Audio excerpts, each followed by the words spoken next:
पहिले बिल भरा म्हणतात आणि मग सिव्हिलला घेऊन जा म्हणतात दादा. कुठं? ते अकोल्याला मी कनेरगावचे आहे सर. हां. तर ते चिराई हॉस्पिटलला म्हणतात पहिले बिल भरा म्हणतात आणि मग सिव्हिलला घेऊन जा म्हणतात. कोणतं चिराई हॉस्पिटल? अकोला.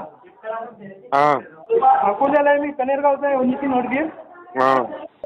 हां, तर माझी मुलगी भरती आहे म्हणलं ना तुम्हाला इथं अकोल्याला. हां. तर ते हे करा म्हणतात, पहिले बिल भरा म्हणतात.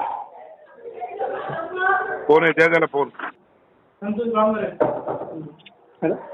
हॅलो. हां बोला ना. आमदार बांगर बोलतो. कोण बोलताय? बोला ना सर, सुनील आहे बोलतो. कोणतं हॉस्पिटल आहे तुमचं? चिराई हॉस्पिटल.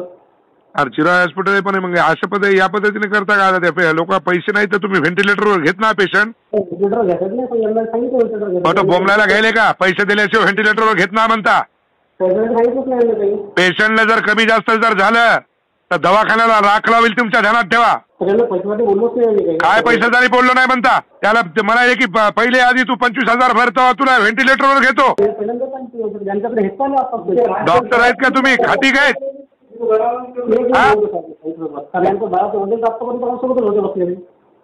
नाही, डॉक्टर आहेत का? खाटी काय तुम्ही? पेशंटला व्हेंटिलेटरवर घ्या. काही कमी जास्त जर झालं तर दवाखान्याची राख लावून टाकील, ध्यानात ठेवा.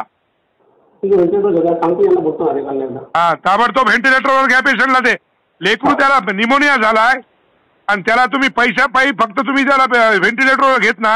पैशासाठी काय बोललोच नाही सर. आम्ही वाशिमहून आता आले हे करून यांना पैशासाठी काय बोललो नाही. आता मला ते घंट्यापासून फोन करायलेत ना.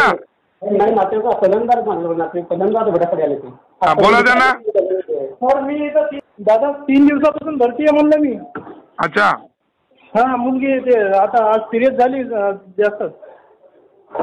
ते सांगितलं त्या डॉक्टरला. आता त्याला फक्त पेशंट घेऊ जाऊ नको व्हेंटिलेटरवर, सांगू त्यांना काय राहते. हो. हॅलो. हॅलो. हा दादा. काय झालं? घेतलं व्हेंटिलेटरवर? हो, घ्यायचे सर. प्रोसेस चालू आहे त्याची. हां, चालतं. ठीक आहे. हो. काय वाटलं तर पुन्हा मला फोन करा. हो हो.